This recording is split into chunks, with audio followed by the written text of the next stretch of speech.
Hello, everyone. Welcome to today's program. My name is Yap Yi, and I will be the host for today's program. I hope everyone is fine and safe. Avoid going out or roaming around. Always remember to wash your hands and avoid touching your face. And most importantly, stay at home. These broadcasts are brought to you by our fellow GPO members and some of the world's greatest musicians that wishes to share their knowledge and help aspiring musicians through their musical journey. We are also providing opportunities for everyone with different interests to learn not performance but transferable life skills. We are doing this series of program because JPO think this will be able to help in uplifting the spirit of everyone in this long period of lockdown. If you have any questions to ask, please type them in the Q&A below. Today, JPO are indeed very honored to be able to invite Aaron Minsky as our special guest for tonight, with his topic being from rock guitarist to composing cellist. Aaron Minsky, one of the world's most influential string musicians, was already an accomplished rock guitarist and singer slash songwriter when his search for a new guitar sound led to the cello. Years later, he formed the first cello-fronted rock power trio in history, called Von Cello. Mr. Minsky is now a distinguished composer, having published over a dozen music books with Oxford University Press, and whose music is in the syllabus of the top music education services and many universities internationally, and played by thousands of cellists and other instrumentalists each year. Mr. Minsky has given masterclasses, workshops, and performances around the world. He distributes his most recent compositions through J.W. Pepper, a Yamaha artist. Aaron Minsky is a renowned in the world of classical and popular music for pioneering his Cheltar style, which involves playing chords, creating electric guitar type sounds, and holding and playing the cello like a guitar. He composed Dead Cello, the first classical arrangement of Grateful Dead music ever approved. He was commissioned by the London Cello Society to compose Legends of Cellandia, which he conducted at the Royal Academy of Music, London. He premiered his concerto for cello and symphony orchestras, The Conqueror, with the Staten Island Philharmonic in New York. He premiered his concerto for cello and string orchestras, Summer Haze, with the Taranaki Youth Orchestra, New Zealand. Recently, he had two online premieres: his choral work, Kadosh, Kadosh, Kadosh, which is Holy, Holy, Holy, with the St. John's Voices of Cambridge University, and himself as the cellist, and a cello and piano duet entitled Mr. Asbo, the Anti-Social Swan, performed by a Russian concert duo in Moscow. Since then, Mr. Minsky has been composing and publishing and preparing a new rock cello show. Mr. Minsky has been recognized by Marquis Who's Who top artists and has been included in Who's Who in the world. So everyone, let us welcome Mr. Minsky. Hello. Hello, hello, hello, Mr. Minsky. Thank you. Pleasure Pleasure to to be have here. you. It's a great pleasure to have you in our program. So, could you tell us more or share like what we have watched about the video just now? Sure. That was the piece is called The Conqueror, and it's the first cello concerto that I ever composed. Um, the original inspiration was provided by a Mongolian ballet dancer. I did a concert uh, that was called the International Ballet Concert, and they had dancers from all around the world. And I have a cello encore called Ride of the Mongolian Horseman. And he did a dance around me while I played the cello. And afterwards, I talked to him and I said, how do you think I could ever get out to Mongolia and perform? And he said, well, maybe if you wrote a cello concerto. So I thought, okay. So I wanted to write a Mongolian cello concerto. And I know that Genghis Khan is very important to the Mongolian people. So I used him as an inspiration. And I happened to wait until there was a hurricane in the United States. It was called Hurricane Sandy. It was the most destructive hurricane we've had in New York in my lifetime. Uh, and when the hurricane started, I turned my computer on and I said, okay, I'm going to compose a cello concerto. And I sat there for 12 hours and didn't move because I kept thinking Wow. the electric is going to go out or my house is going to get blown away. And I have to write this until before this hurricane is over. So that's how the concerto came about. And I was lucky enough to get invited by the Staten Island Philharmonic, which is a New York City-based orchestra. And the conductor was Alex Guzman. And and that was a recording of the performance that we gave, the premiere. Wow. Oh, no wonder the song, the piece sounds a bit Asian feeling. So I was wondering, Yeah, oh, where did that, like, how did it, like, where's the inspiration and everything? yeah, Okay, yeah. so how did you start your life as a musician? Well, I started out as a guitar player, as you can see there. That's a picture of me when I was 15 years old, and I think probably my original influences when I was a very little child were the Beatles, and I saw them playing the guitar, and I said I want to do that, and so I played a lot of rock guitar. By the time I was 13, I was playing in clubs around New York, singing and playing my own songs. And by the time I was 14, I was a lead guitarist in rock bands playing professionally. But I Wow. also, my father wanted to be a musician when he was a kid, and he was the most knowledgeable musician, one of the most knowledgeable musicians I've ever met. But he started late, and so he wasn't able to become a musician. But he taught me about classical music since I was literally in the crib. Oh, So wow. when I got a little older, I wanted to find a way to sort of combine classical music and popular music together. Oh, so that, oh, okay. But then you started with guitar and um rock, right? Yeah, yeah. I mean, I knew about classical music. I had heard it since I was a child, but I never studied it really. I really was going to become a rock star. That was my goal as a child. Wow. Okay, okay, okay. So why did you go from a popular guitar to a classical cello? Well, I I was looking around at the guitar players that became very famous, and I realized that each one had a very unique sound, whether it was uh, Chuck Berry or Jimi Hendrix or Eric Clapton, the really famous rock guitarists. Each did something very original on the guitar. And I came up with some original sounds on the guitar myself, but I didn't think they were that earth shattering. Oh, And I was playing the cello in school. And one day I took the cello home from school and I just said, let me see if I could play this like a guitar. So I started strumming on it and trying to make weird sounds like feedback, like what you oh usually get wow. from an electric guitar. And I got thrilled. I said, "Oh my God, there's all these sounds on this instrument that no one's ever done before." So then I realized that through the cello, I could really do something very unique, and also to help the cello to become popular because I thought it was a great instrument, but it wasn't popular like the guitar was. So I had this dream that maybe I could help the cello become a popular instrument. Wow. About the feedback, was it possible to actually produce a feedback from a cello?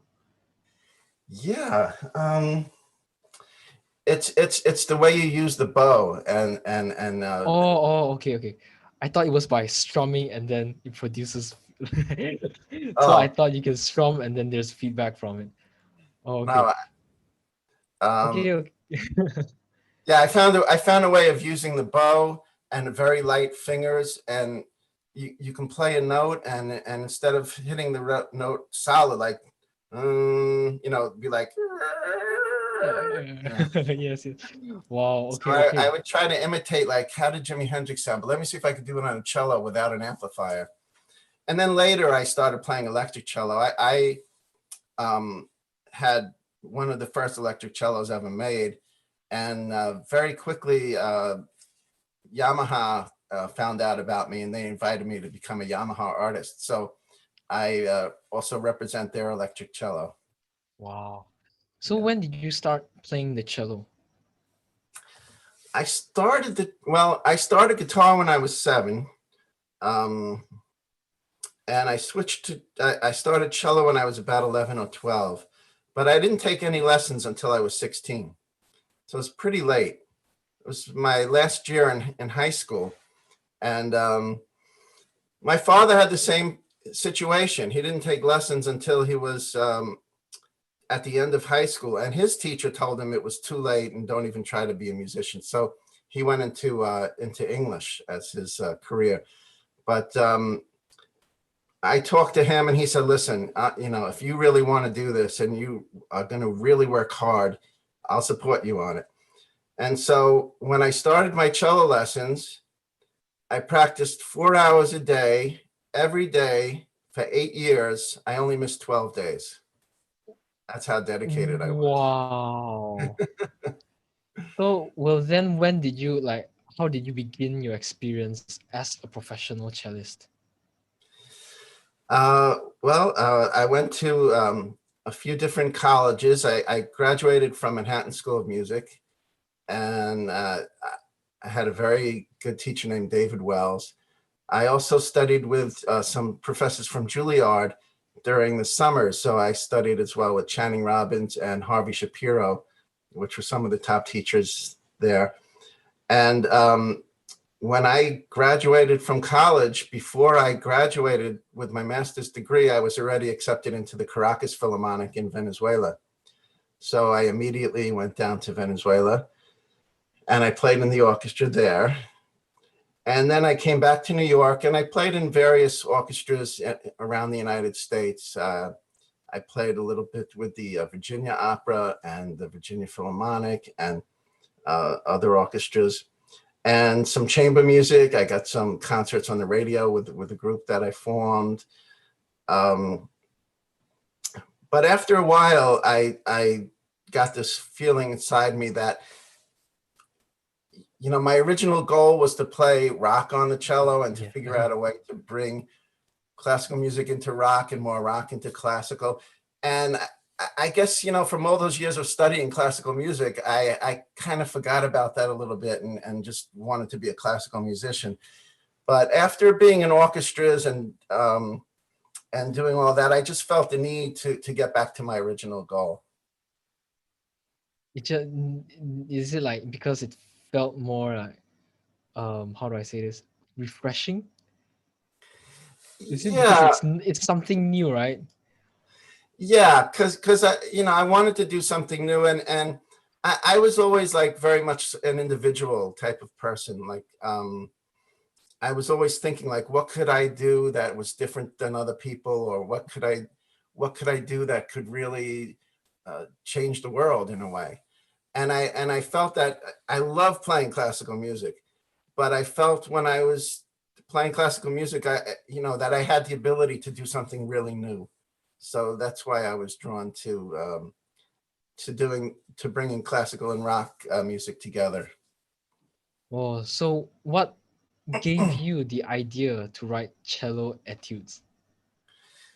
Well, I first got the idea to write cello etudes when I was playing guitar. I used to play the etudes of Fernando Sor and the guitar etudes.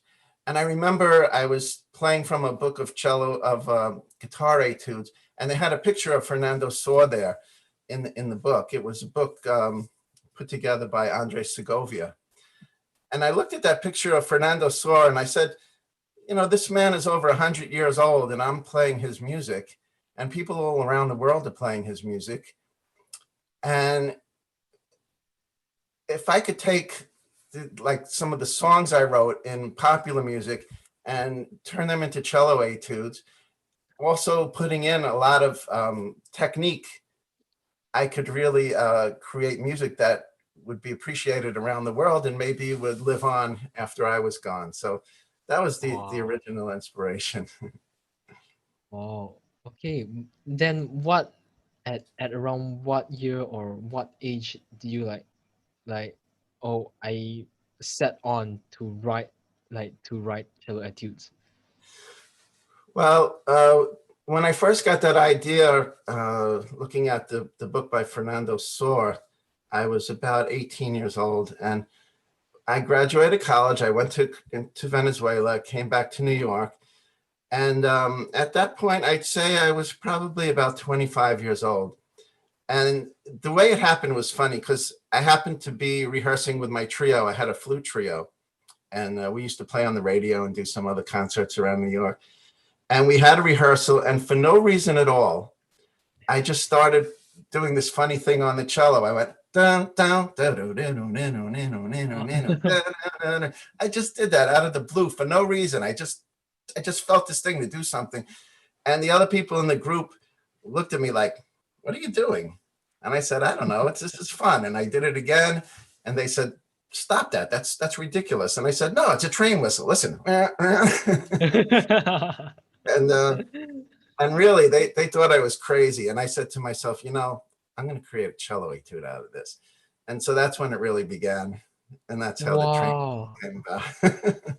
So how long did it take to make a book of etude? To make the book. Yes, yes, yes. Probably took about a year. Wow. Yeah, because the train whistle was the first inspiration. Then Trucking Through the South, which I understand you've played yourself, um, that came about when I was in Virginia. I was in the Virginia Opera, and I used to play with them. And Virginia used to be the capital of the South. Um, and I was staying in a YMCA and listening to a lot of jazz at the time, especially Oh. old style jazz, like Coleman Hawkins was a big influence at that point. And uh, and I was struck by the fact that in the orchestra we were playing Baroque music. We were playing Donizetti, actually, Donizetti operas. And then I would turn on the radio and I would hear Southern blues on the radio. Uh, you know, and so it was weird, like hearing these two types of music. And I remember Mhm. just sitting down and saying, I wonder if there's some way I could just combine these two Oh. pieces, types of music together. And again, you know, just I started playing a little bit, and all of a sudden, just came to me, and I said, "Wow, that could be etude number two." And then after that, I just looked for different types of inspiration, and I wanted to hit different types of American music. Like Broadway is based on Latin music, more like South American kind of influence, and uh, you know, each one like Sailing Down the River is more like folk music, Oh. and let's see. So it's like it's all from different sources of inspiration for from like your experiences, and you're like, oh, maybe this can be made into like an etude, something like that. Yeah, and some of the Wow. etudes were actually songs that I had written, and I just said, you know, yeah, I could take this song and make that into a cello etude. And then finally, at the end of the book, like The Crack of Dawn, I wanted to do something that was a little bit like modern classical, so it's a little more experimental. And the final one, October Waltz, is more classical sounding. So that has some influence from Bach and maybe Eric Satie and things like that. So I wanted to, you know, start to move a little bit closer to classical music with that. Wow. Okay, okay. So what kind of opportunities have you had in popular music? So once I decided to go back to my goal of making the cello into a popular instrument, I started to join bands in the popular field. And I played with quite a few bands for many years. But what I found is the leader of the band would always give up at a certain point because it's very hard to make a lot of money, unless you get a record deal. It's very hard to get a record deal. Yes, yes, yes. So finally, I got the idea that I have to create my own band. And so I put together a band, and it was called Voncello. And that was a nickname that was given to me in high school. The funny thing is, when I decided to switch to cello and really get serious about it, I was already well known in my neighborhood as a rock guitar player.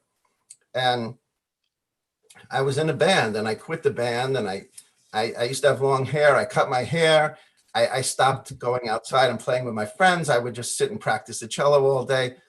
And one day, one of the members of the band came to visit me.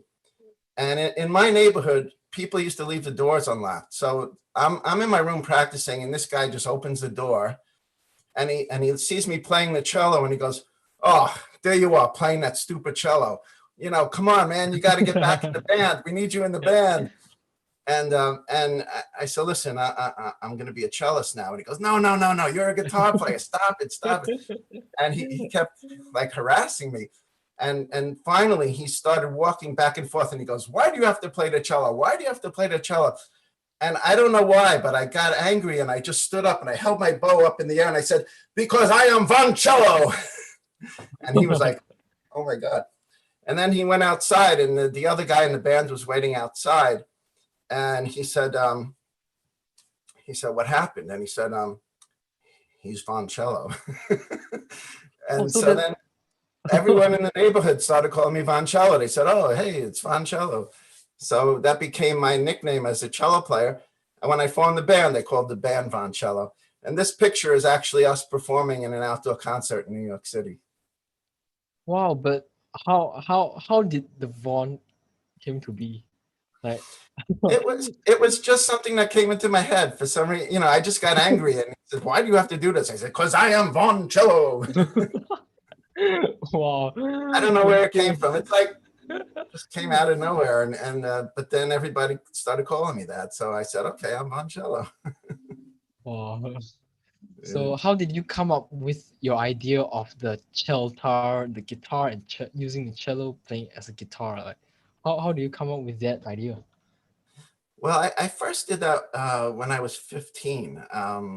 When I took the cello home from school, I just, I guess because I played the guitar, I put the cello over my knee and I got a pick, and I just started strumming.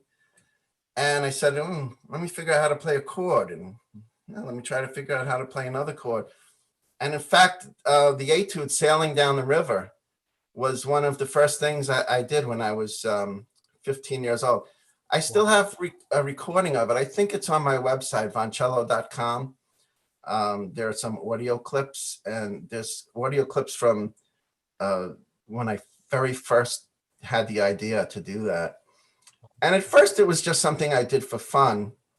But after a while I said, I could really maybe make this happen and really come up with a new way of playing the cello. And I thought about certain people that found an instrument and figured out a new way to play it.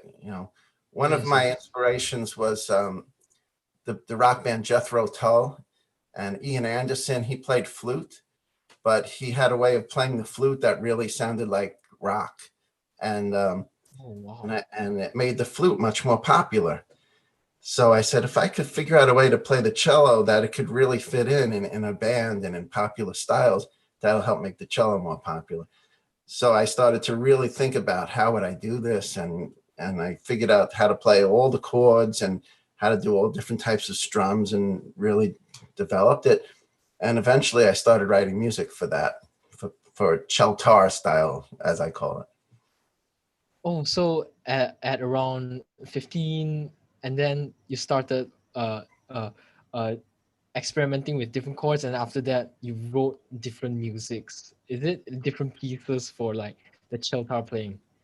Well, at 15, I got the idea, and I don't think I really worked that much on it again until I was in my late 20s, starting to join rock bands, and then when I decided to form my own band, Voncello, then I really started to practice it. I said, if I'm going to go out publicly and play this way, I have to know what I'm doing. Yeah. So, so then I started, many hours a day practicing playing the cello with a pick. Wow. So about what song was that? That the the the one where you had the idea when you're 15? Oh, Sailing Down the River. That's in Oh, the 10 American Cello Etudes. I think it's number five or six. oh, okay. So at that time you have that idea, but then did you write it down or something, or you somehow just remembered, or how did you like, because it's been quite some time that you've actually caught like actually played the thing, because it was originally an idea, right? Yeah, it was about 10 years later when I finally turned it into an etude. I had a recording of it. It's Oh, okay. we used to have tape recorders in Yes, the yes, old yes, days. So yes. I just turned on the tape Oh, recorder and started playing. And I'm pretty sure that it's still on my website under the audio clips somewhere. There's a uh, um, I think it's in the early history of Voncello, something like that, and it has different clips. So I'm pretty sure that one is in there. Yeah. wow. Okay. So moving on to the next question. Were you able to bring your new style of playing into the classical world? Well, that's what I really wanted to do eventually, was to take this style and have it not just be something you do in popular music, but to really bring it into popular music, into classical music. And I thought about, like, do you know about the Bartok pits, the Bartok Yes. pizzicato? So, and it's when you do a pizzicato very hard and it snaps back and Yeah, hits yeah. the keyboard.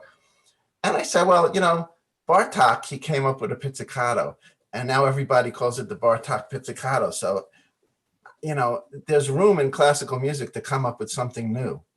And and I thought that it really sounded good, and it had an interesting sound.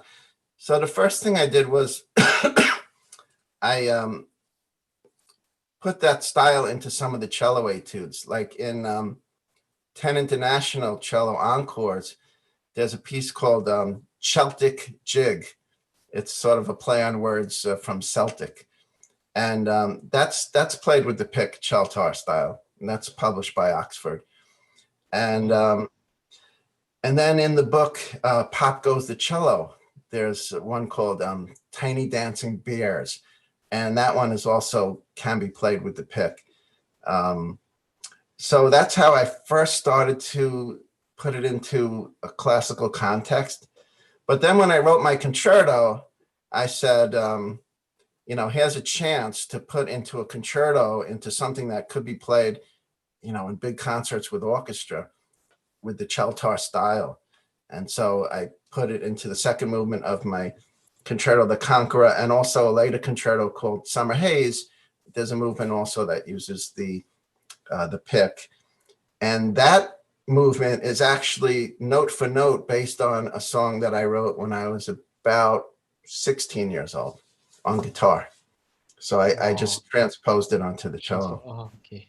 Yeah. Wow. So throughout um throughout the years of you trying to compose like Chiltar playing for classical, for in to, how do I say this, to bring the Chiltar technique into the classical world, did anybody like discourage, or like, oh, this is not gonna work, or Oh yeah, all the time. I remember Mm. when I was a child, my father even said to me, you know, what why are you playing the cello like that? You know, and I said, well, it's so obvious. I mean, why didn't people do it before? And he said, because it's a cello, it's not a guitar. And I was, but Dad, listen, it sounds really good. um, and yeah, I mean, people used to think I was crazy. You know, they would just. In fact, it's a true story.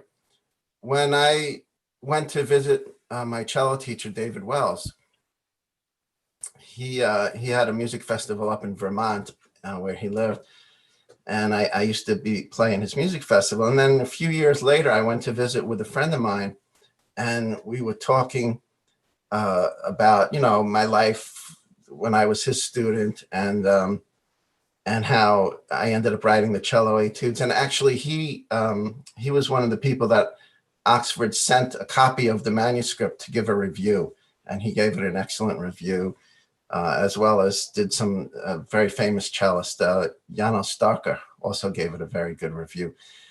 And he went over to my friend, and he went like this, so I couldn't hear, but I could really hear it. And he said, "We used to think he was crazy. We didn't know he was a genius." So yeah, people thought I was crazy. They thought it was like, what is he doing? This guy's nuts. But now, it took a long time. It was hard, and even I have to say, with my publisher, sometimes there was a little bit of friction. Like, well, people don't really play the cello this way, and if we publish this, it might Oh my make God, people not want to yeah. play your music.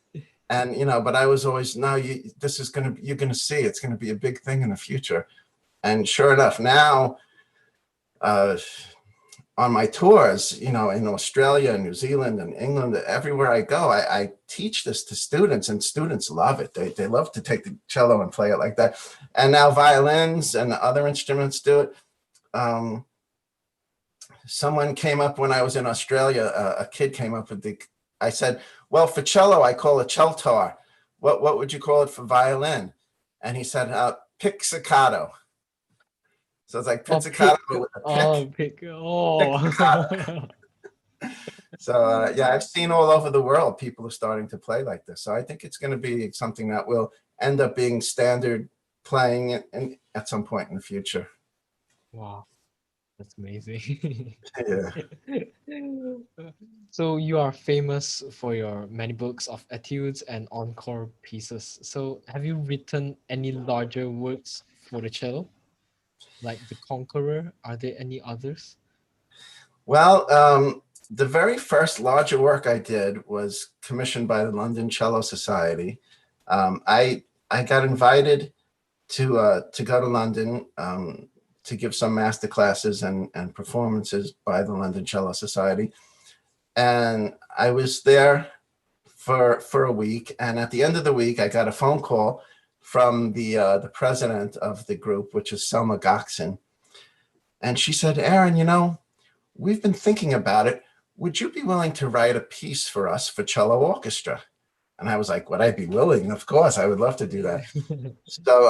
So they commissioned me, and I thought about what could I do, and finally I came up with this idea of, when we think of great cellists, when we think of Pablo Casals and Rostropovich and Pierre Gorsky, Jacqueline Dupre, uh, these people are like legends to us in the cello world. So I got the idea of writing a piece called Legends of Cellandia. I made up a name of a kingdom called Cellandia. And I wrote this piece for cello orchestra. Originally, the concept was to be for 100 cellos. In England, we performed it with 25 cellos. And then a year later, I conducted it in Australia. That's the picture you see there. The Australian String Teachers Association invited me on a beautiful 3-week tour of Australia to every major city. And this took place in Melbourne, and we had 70 cellists performing. So the piece has 7 different cello parts. One is a strum cello part. And if you could see in the very back, there's a woman standing up. She's playing timpanis.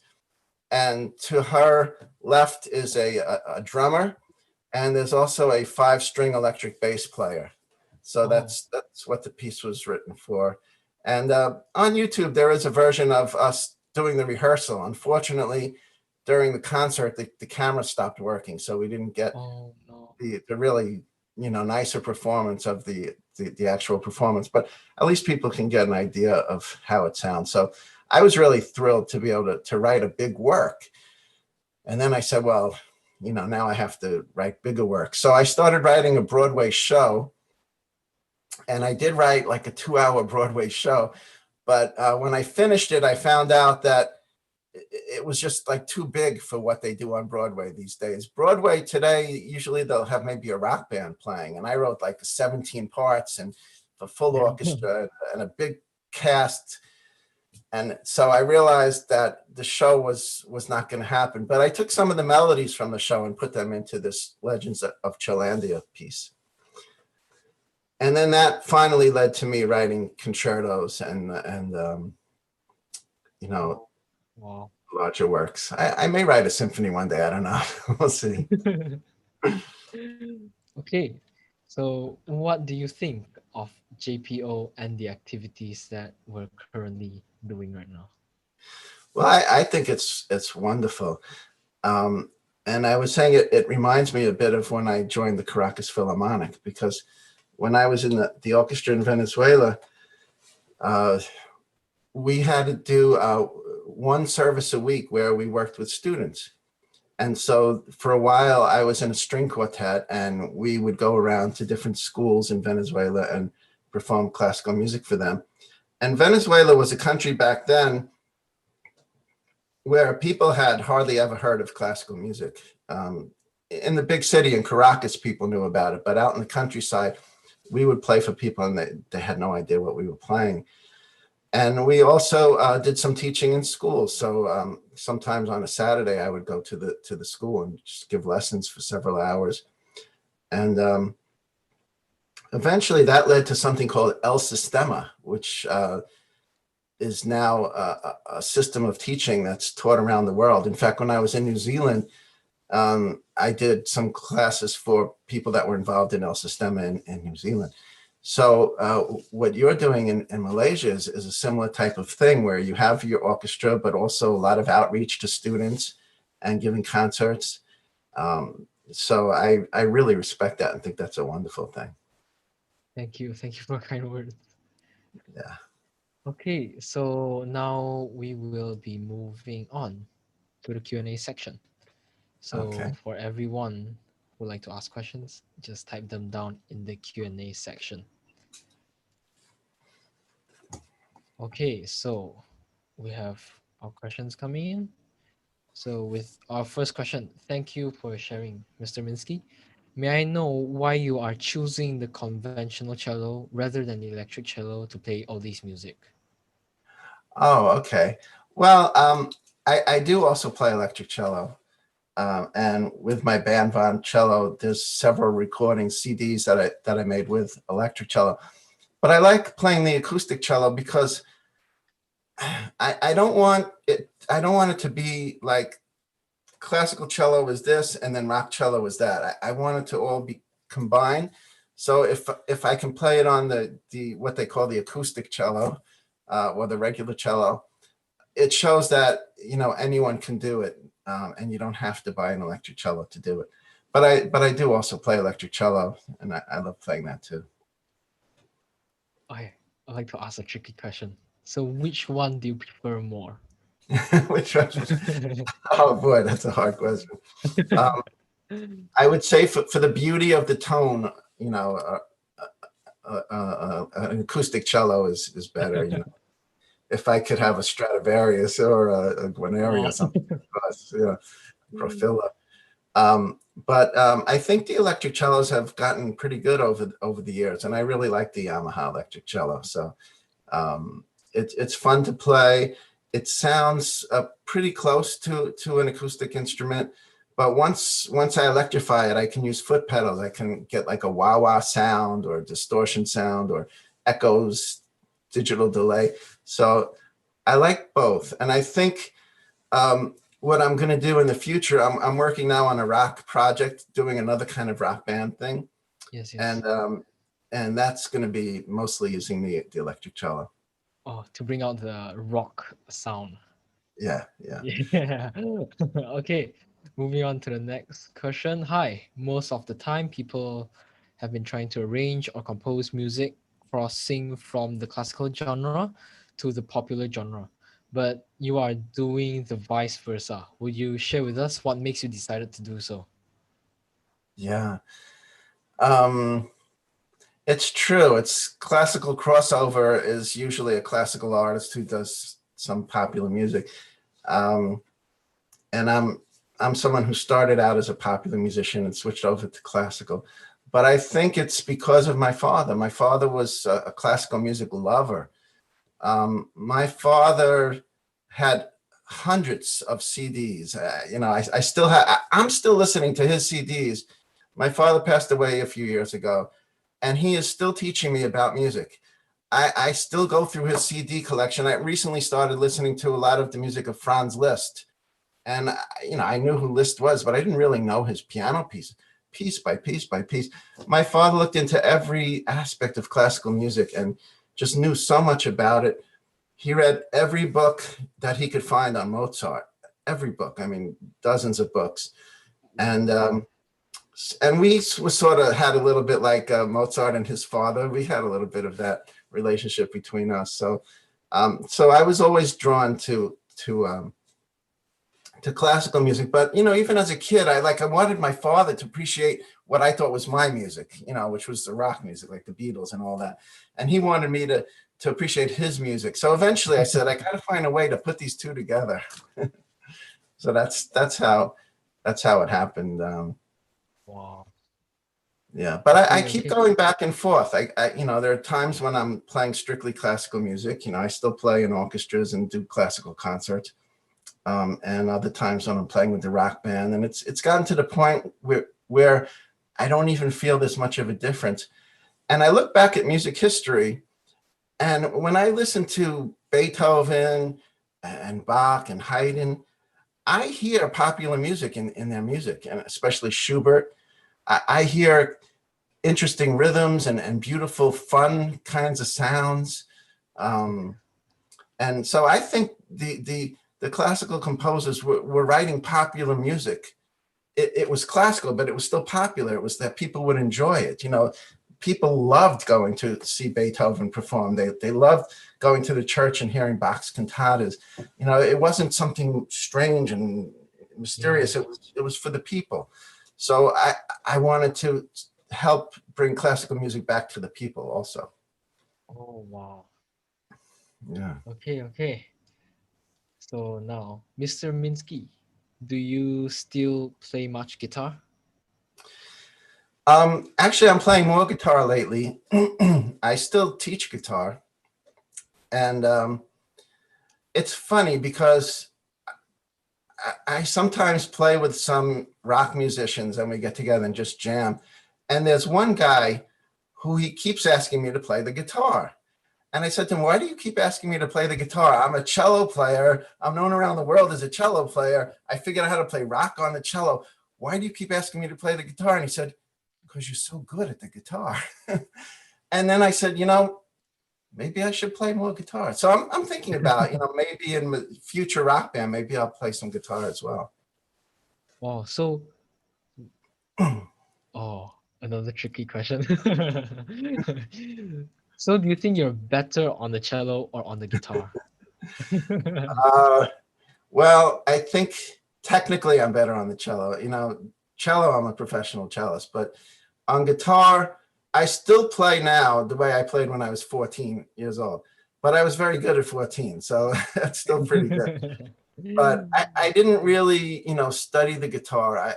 So I pretty much play, what I played when I was a child. But I was playing pretty much all of the rock bands that were around at the time, all of their music, and I was already writing songs. I wrote probably about 200 songs, and I listened back to them, and even songs when I was 13 or 14, I still think they're pretty good. So I have an original style on guitar. It's very natural. I don't have to practice the guitar. I could not play the guitar for 6 months, pick it up, and I play like I always played because I grew up starting very young. cello I have to practice to keep my technique up. But definitely I'm more advanced as a cellist. So do you think the guitar is easier than the cello? It's easier to play to start out on guitar. Yeah, the cello, the hardest thing is playing in tune. You know, and on Yes, the yes, yes, guitar, yes, you yes. don't I have to understand. worry about that. You just put your finger on the fret and you got the sound. You know, so Mhm. guitar is more about learning chords and Oh yeah. playing solos and that kind of thing. Although I've moved that over into the cello as well. But the cello and there's the whole use of the bow is much more complicated than the pick. So yeah, Yes, the yes, yes. cello is much harder. But I also think that there are easy ways to play the cello. You know, and a lot of people think if I'm going to play a classic, you know, an instrument like the cello or the violin, viola, bass, oh, I'm going to have to learn, you know, all these sonatas Mhm. and guitars. And you don't really have to. You know, there's a lot of easy things you can play that sound good. So that's something I've been thinking about too. Maybe developing some study materials in the future. Just very easy ways to play those instruments and like people can grab a guitar and sit down with their friends and play something. You should be able to do that with every instrument. Yeah, oh yeah, I understand. Wow, okay, okay. So to date, how many works have you written? And do you just focus on composition for cello? Well, I I decided that I wanted to, you know, finally take my music from cello etudes into the concert hall. And I know that some people think of me as, oh, Aaron Minsky, he writes those cello etudes. You know, he's good for students. But I felt that I could do something that would really be for adults and for everybody in the concert hall. So I became very dedicated to the idea of writing concertos. So the first concerto, the Conqueror, is for full symphony orchestra.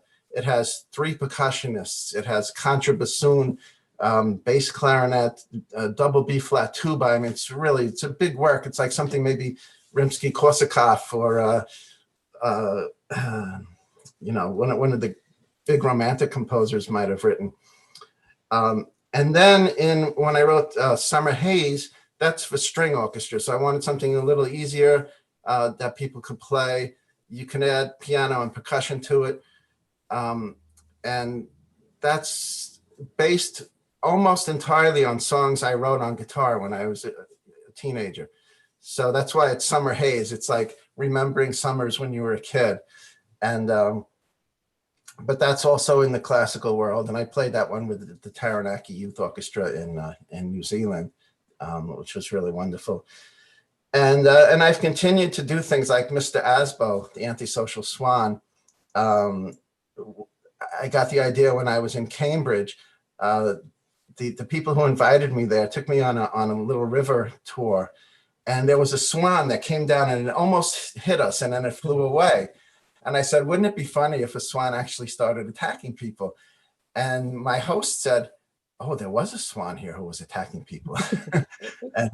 And they told me the story about Mr. Asbo, because Asbo in England means antisocial behavior ordinance.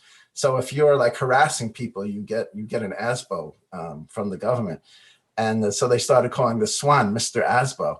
And she said to me, why don't you write like a piece about a swan attacking people? So I thought, well, you know, such a famous piece in the cello world is the swan. So I took the swan, and it starts out like the swan, like Saint-Saëns, but then it has the cello like start doing crazy things, like it's getting wild. And so I called that Mr. Asbo. And this wonderful concert duo from Moscow, they two professors at university there, they did the performance. That's also online, people can see. And then recently, I actually did an arrangement of a Brahms sonata. Well, it's a Brahms Rhapsody for piano, and I listened to it and I said, you know, those melodies would sound so beautiful on cello. So I created an arrangement for cello and piano of a piece by Brahms. So I'm really proud about that. So yeah, I've been really trying to, you know, bring my music into the concert hall as well. Okay, okay. So moving on to the final question because time is nearly up. So Okay. how have you been affected by the pandemic and have you been able to move on? move forward musically? Well, the pandemic, it's been hard for everybody, and certainly I haven't been performing as much as I used to. But I was pretty lucky. I got the idea very early on that I put out something on Facebook and my email list and on YouTube, and I said, if anybody does a recording of any of my etudes or encores, I'll put it together in a playlist. And I was amazed. I ended up having 60 videos from all around the world, and some very surprising people. Like one guy who's a member of the Air Force in the United States, who's a musician and he plays for the president and the vice president. He did one. So a lot of really interesting people. This picture you see here is with St. John's Voices, a choir from Cambridge University. And they did the world premiere with me online of a piece I wrote called Kadosh, Kadosh, Kadosh. It's a choral piece in the sort of, in the tradition of Bach and the great choral works. So I was originally supposed to go to Cambridge and perform it with them, but we ended up doing this online performance. And in a way, it's great because now it's there for all to see, and it will remain there. So, there've been some upsides for it, but I'm certainly looking forward to the day when we can all start to travel again and people can get out there and perform live again. Wow. Okay. So we are coming to the end of this interview, Yeah, that went and fast. yes, very fast. So on behalf of JPO, we'd like to thank you, Mr. Minsky, for dedicating your time and energy into this interview despite the pandemic that is happening right now. And we Well, also like to thank you. thank yes. We also like to thank everyone who has attended and supported this program. You guys have been great. I hope you guys got the answers you wanted. And for those who are still waiting for answers, please stay as Mr. Minsky will answer your questions through the Q&A below later. So please check for the link at our JPO Facebook page and stay tuned. For anyone interested to share any of our program with your family and friends, it will be on our Facebook page, Jesselton Philharmonic Orchestra. And now I will lead the prayer to end tonight's program. So everyone, please pray in whatever faith you believe in for the COVID-19. Dear Lord, we lift to you our concern for people who are more likely than others to become severely ill from COVID-19. The elderly and people with chronic health conditions, protect them from harm and be their comfort in this time of uncertainty, and for many, preventive isolation from loved ones. In Jesus' name I pray. Amen. Amen. Okay. Thank you everyone for attending, and thank you, Mr. Minsky, Thank for you. My pleasure. for today. And that will be all for today. Goodbye everyone.